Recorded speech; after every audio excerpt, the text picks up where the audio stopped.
परिवाराला देखील त्यांचा गर्व असेलच आणि ते आता आपल्या परिवाराला आपल्या घराला तब्बल 5 महिने 3 दिवसाच्या नंतर आपला उंबरठा शिवणार आहेत आणि पुन्हा 2 दिवस घरी राहतील। त्यानंतर पुन्हा एकदा ते आंतरवाली सराटी येथे येतील आणि त्या ठिकाणून पुन्हा एकदा जोपर्यंत अंमलबजावणी होणार नाही तोपर्यंत जरांगे पाटील जे आहेत ते उपोषणाला बसणार आहेत। अंमलबजावणी हा माझा हा जो तोडगा आहे, जे आरक्षण मिळालं आहे तोडगा नाही, तर जेव्हा अंमलबजावणी होईल तेव्हा अर्थातच संपूर्ण मराठ्यांना आरक्षण मिळेल अशी त्यांची भावना आहे। त्यामुळे जरांगे पाटील जर आपण आता बघितलं तर 2च दिवस घरी थांबतील, त्यानंतर पुन्हा ते आपल्या उपोषणावर ठाम आहेत।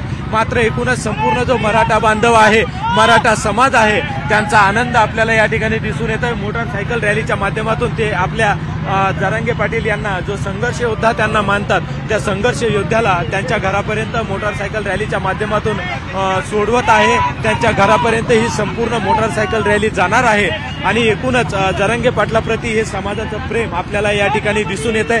तर एक्सक्लुझिव्ह प्रतिक्रिया अशी जरांगे पाटील यांनी आपल्याला दिलेली आहे। आनंद वगैरे माझा नाहीये, समाजाने मला विनंती केली, समाजाने माझी रिक्वेस्ट केली त्यामुळे मी घरी जातोय, कारण अजून अंमलबजावणी झालेली नाही आणि त्यामुळे माझा जो मुद्दा आहे तो पूर्ण झालेला नाही आणि अंमलबजावणी होईल तेव्हा खरं तर माझा आनंद दुग्नित होईल, त्यावेळेस तो आनंदाचा क्षण असेल अशी माहिती त्यांनी आपल्याला या ठिकाणी एक्सक्लुझिव्ह दिली। आपण जर बघितलं तर सातत्याने न्यूज 18 लोकमतच्या माध्यमातून आपण जरांगे पाटलाचा हा प्रवास या ठिकाणी बघतो आहात।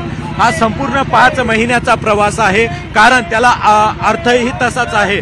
ज्या दिवशी पहिल्या दिवशी आंतरवाली सराटी ते आंदोलन सुरू झालं होतं त्या दिवशी मोटरसायकलवर आले होते आणि आज आपल्या घरी ते मोटरसायकलवरती जात आहेत।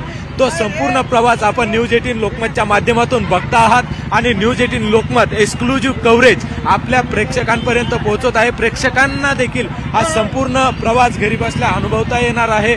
जर आपण बघितलं तर संपूर्ण मराठा समाजाचं या ठिकाणी त्यांना पाठबळ असलेलं आपल्याला दिसून येत आहे, त्यांच्या प्रति प्रेम दिसून येत आहे, कारण त्यांना घरापर्यंत सोडणार आहोत अशा या सर्वांच्या भावना आहेत आणि जरांगे पाटील आता आपल्या घरापर्यंत पोहोचत आहेत। अवघ्या काही मिनिटांमध्ये ते आपल्या घरी पोहोचतील। अर्थातच त्यांच्या घरी पोहोचण्यासाठी एक वेगळा अर्थ त्याला आहे, कारण जरांगे पाटील यांनी स्पष्ट भूमिका घेतली होती, जोपर्यंत मराठा आरक्षण मिळणार नाही, प्रश्न मार्गी लागणार नाही तोपर्यंत माझ्या घराचा उंबरठा मी शिवणार नाही असं त्यांनी सांगितलं होतं। त्याच कारणास्तव आता कुठेतरी अध्यादेश निघाला, मुंबईपर्यंत जरांगे पाटील जाऊन आलेत आणि